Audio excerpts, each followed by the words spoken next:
अनुभव अनुभव अनुभव परिमళం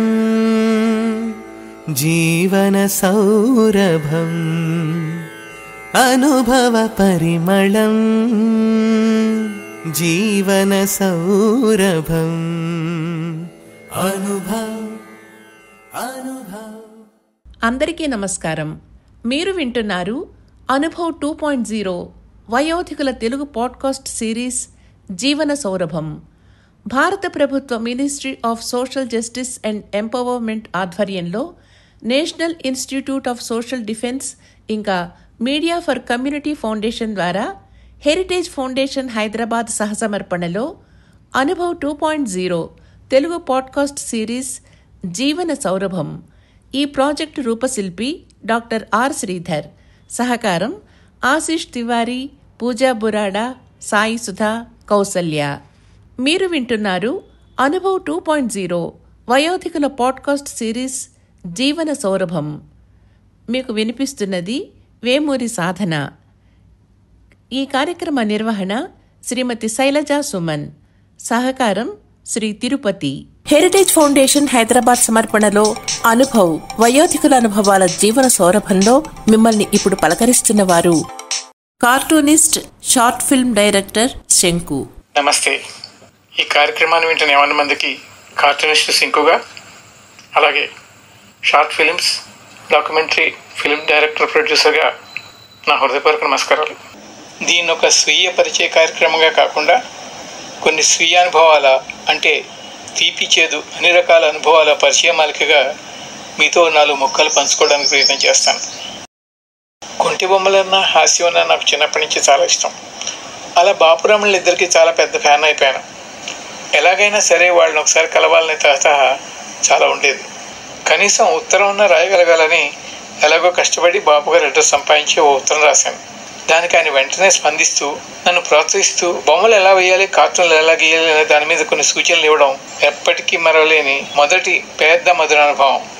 నా గురువుగారైన బాపుగారి దీవెనలతో కార్టూన్లు వేయడం ప్రారంభించిన నేను రకరకాల కలం పేర్లతో దాదాపు అప్పటి అన్ని తెలుగు పత్రికల్లోనూ ఓ కార్టూనిస్ట్గా అంతో ఇంతో చూడు సంపాదించుకోగలిగాను.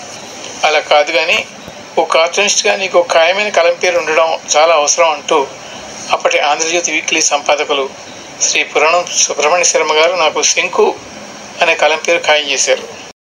ఆ తర్వాత అదే పేరుతో నేను నా రచనలు, కార్టూన్లు కొనసాగించి 50 మందికి ఆ పేరుతోనే పరిచయం అవుతూ వచ్చాను. అలా శ్రీ పురాణం గారి ద్వారా నా కలం పేరును పొందడం ఓ మధురానుభూతి. అది జరిగిన ఓ 4 ఏళ్ల తర్వాత, అంటే 1972లో ఓ రాష్ట్ర స్థాయి తెలుగు కార్టూన్ల పోటీలో నాకు ప్రథమ బహుమతి రావడం, ఆ బహుమతిని పురాణం గారి ఆధ్వర్యంలో జరిగిన ఓ సభలో శ్రీ బాపు గారి చేతుల మీద నేను అందుకోవడం నా జీవితంలో అతి గొప్ప మధురానుభూతి అని చెప్పక తప్పదు. మరోపక్క నా కార్టూన్లు చూసి ఆనందించి నన్ను అభినందించే పాఠకులే కాకుండా చాలామంది ఓ కార్టూనిస్టులు నాకు చేరువై నా చుట్టూ ఓ కార్టూనిస్టుల ఫ్యామిలీ లాగా నాకు బాగా దగ్గరైపోయారు. వాళ్ళ కోసం అప్పట్లో క్రోకిల్ క్లబ్ అని, క్లబ్ అంటే బాగుండదని క్రోకిల్ అసోసియేషన్ అని, చివరికి దాని క్రోకిల్ అకాడమీ అని, అలాగా ఒక క్రోకిల్ ఫ్యామిలీని డెవలప్ చేసుకుంటూ వచ్చాను. వాళ్ళందరి ప్రోత్సాహ సహకారాలతో క్రోకిల్ హాస్యప్రియ అనే హాస్య పత్రికను కూడా 10-15 ఏళ్ల పాటు నడపగలిగాను. నా కార్టూనిస్ట్ మిత్రులను కలుపుకునేందుకు చేసిన ఈ ప్రయత్నాలన్నీ కూడా తీపి జ్ఞాపకాలే. అప్పట్లో పర్యావరణ పరిరక్షణ అనే అంశం మీద నేను వేసిన కార్టూన్కి బెల్జియంలో నాకిస్ట్లో ఓ మంచి గుర్తింపు, అవార్డు దక్కడంతో ఆ నా విజయాన్ని గుర్తించి నన్ను అభినందించిన అప్పటి రాష్ట్ర ప్రభుత్వ సహకారంతో నా మొట్టమొదటి ఫారిన్ ట్రిప్గా బెల్జియం వెళ్ళగలిగాను. అక్కడి నుంచి ఆమ్స్టర్డామ్ ద్వారా నాకిస్ట్ వెళ్ళి ఆ అవార్డు అందుకొచ్చాను. బహుశా అప్పటికి ఇప్పటికీ ఆ నాకిస్ట్ చేరుకున్న తెలుగు కార్టూనిస్ట్ నేను ఒక్కడనే కావడం నా అదృష్టంగాను ఒక గర్వకారణంగా భావిస్తాను. ఆ వార్త బాగా ప్రచారం పొందడంతో దూరదర్శన్ నేషనల్ ఛానల్ వాళ్ళు స్పందించి నన్ను పిలిచి, కార్టూనిస్టుల మీద నువ్వు ఒక డాక్యుమెంటరీ ఎందుకు చేయకూడదు, నీకు చాలామంది కార్టూనిస్టులు తెలుసు కదా, మన దేశంలో ఉండే ప్రముఖ కార్టూనిస్టుల మీద ఒక సిరీస్ చేయడానికి ట్రై చేయి అని ఉసిగొలిపారు. నిజానికి అంతకుముందు ఎప్పుడు ఏ షూటింగ్లు కానీ డాక్యుమెంటరీలు కానీ తీసే అనుభవం లేకపోయినా దూరదర్శన్ ఇచ్చిన అవకాశాన్ని ఒక ఛాలెంజ్గా తీసుకొని బాపు గారు ఇచ్చిన ధైర్యంతో, సహకారంతో ఇండియన్ కార్టూనిస్టుల్లో దిగ్గజాలంటే ఆర్కే లక్ష్మణ్, అబు అబ్రహాం, మేరో మిరిండా, గోపులు, బాపు వంటి ఒక 13 మంది ప్రముఖుల మీద ఎమినెంట్ కార్టూనిస్ట్ ఆఫ్ ఇండియా అనే పేరుతో ఓ టీవీ సిరీస్ని ఇంగ్లీష్లో తీయగలిగాను.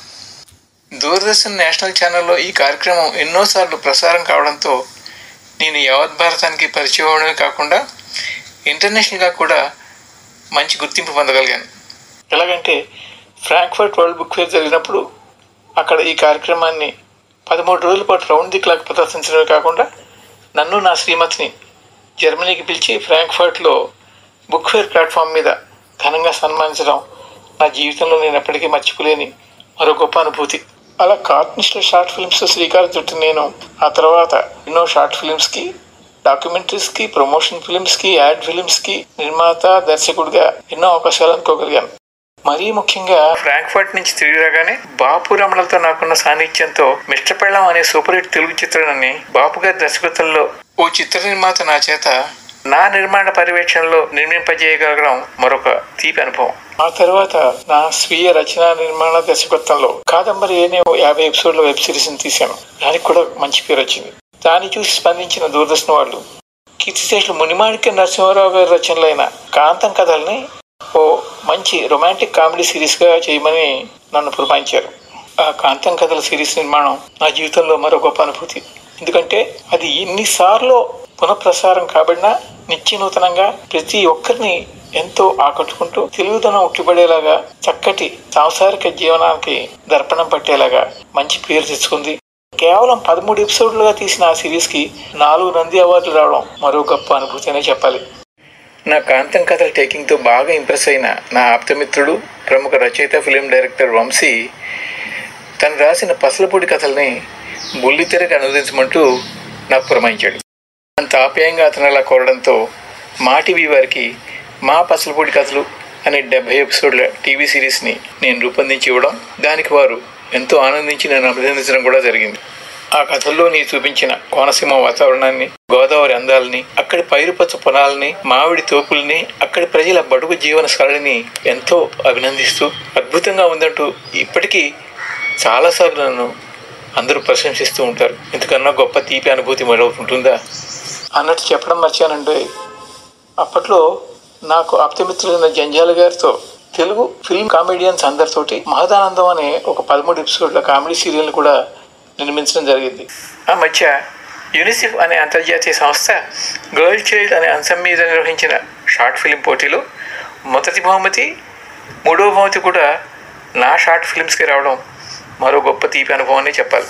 ఒక ఇల్లస్ట్రేటర్గా ఎన్నో కథలకి, ఎన్నో కవితలకి, ఎన్నో సీరియల్స్కి ఎన్నెన్నో వర్ణ చిత్రాలు వేసిన ఈ మధ్యనే అనంతసేను గారు అనే ఒక పెద్ద ఆయన తాము రచించిన లలితా సహస్రనామ భాష్యాలకి ఒక 50 వర్ణ చిత్రాలు నేను వేయగలగడం కేవలం దయాకృప అని, నా అదృష్టం అని, అదొక గొప్ప తీపి అనుభవంగా నేను భావిస్తున్నాను. ఇన్ని చేస్తున్నా మరో పక్క నా కార్టూన్ వేయడం మాత్రం నేను ఎప్పుడు మానలేదు. ప్రముఖ వారపత్రిక స్వాతి వారు తమ చివరి పేజీలో కేవలం నా ఒక కార్టూనే వేస్తూ 12.5 సంవత్సరాలు కొనసాగడం జరిగింది. నా జీవితంలో అతి గొప్ప మధురానుభూతి అని చెప్పక తప్పదు. నా అనుభవాలను గమనించిన రోటరీ ఇంటర్నేషనల్ వాళ్ళు తమ గ్రూప్ స్టడీ ఎక్స్చేంజ్ ప్రోగ్రాం కింద నన్ను సౌత్ అమెరికాలోని కొలంబియా, అర్జెంటీనా, వెనిజులా దేశాలకు పంపించి అక్కడి కార్టూనిస్టులకి, రచయితలకి, ఆర్టిస్టులకి నన్ను పరిచయం చేయడం, ముఖ్యంగా స్పానిష్ భాష నేర్పించి మరీ ఆ పని చేయడం నేను మర్చిపోలేని మరో గొప్ప అనుభూతి. అక్కడి నుంచి నా రిటర్న్ ట్రిప్లో నా చుట్టాలను కలుద్దామని న్యూయార్క్లో ఆగిన సందర్భంగా మ్యాడ్ మ్యాగజైన్ ఎడిటర్ నిక్ మ్యాగ్లిన్ని కలవడం అనేది మరో మధుర స్మృతి. తాజాగా ప్రముఖ రచయిత శ్రీ సయ్యద్ సలీం గారి రచనల నుంచి ఓ 10 కథలంచుకొని 22 ఎపిసోడ్ల వెబ్ సిరీస్ని తయారు చేశాను. దానికి కూడా 2 నంది అవార్డులు రావడం అనేది ఇంకో తీపి అనుభవం.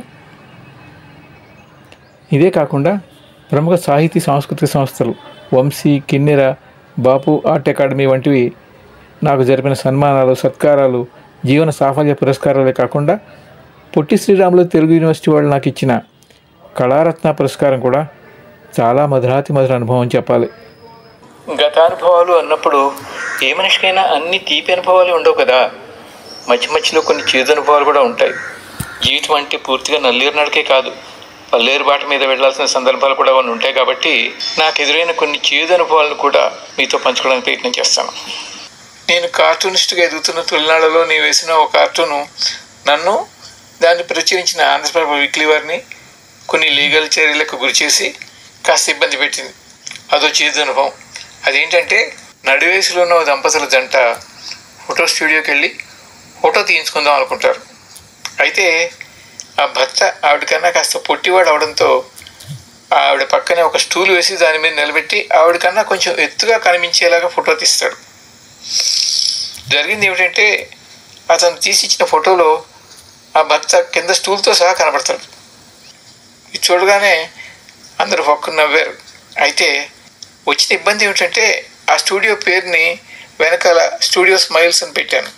నా కర్మగాలి కాకినాడలో అదే పేరుతో ఫోటో స్టూడియో ఉండడం, నా కార్టూన్ వల్ల తమ స్టూడియో నవ్వులు పాలైందంటూ ఆ స్టూడియో ఓనర్ ఘోషిస్తూ నా మీద, దాన్ని ప్రచురించిన ఆంధ్రప్రభ సచిత్ర వారపత్రిక యాజమాన్యం మీద ఓ పరువు నష్టం దావా వేయడం అదో విచిత్రమైన చేదు అనుభవం. కానీ తలుచుకున్నప్పుడల్లా నవ్వు వస్తూనే ఉంటుంది.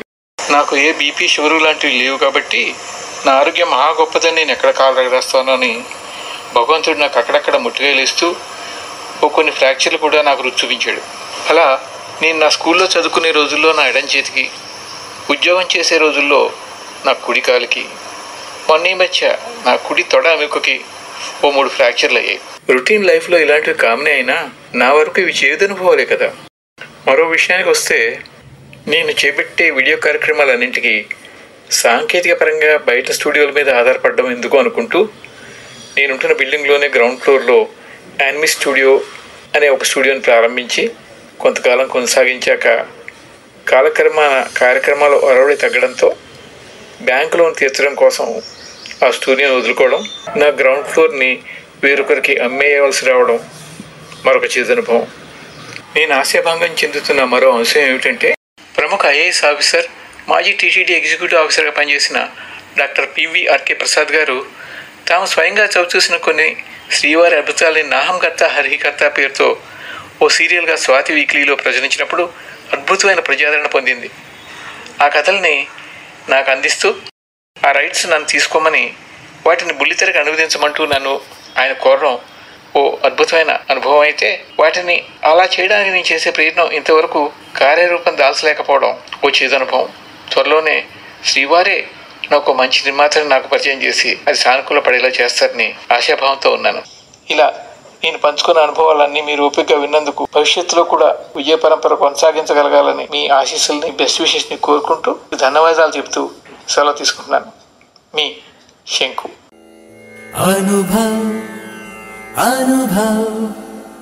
అనుభవ పరిమళం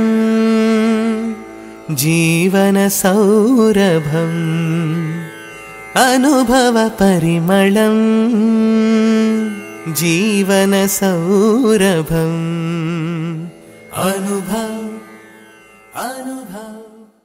సీనియర్ సిటిజన్లకు సంబంధించి ఏదైనా సహాయం కోసం పనివేళ్లలో 14567 గుర్తుంచుకోండి, 14567 ఈ ఎల్డర్ లైన్ హెల్ప్ లైన్ను సంప్రదించండి.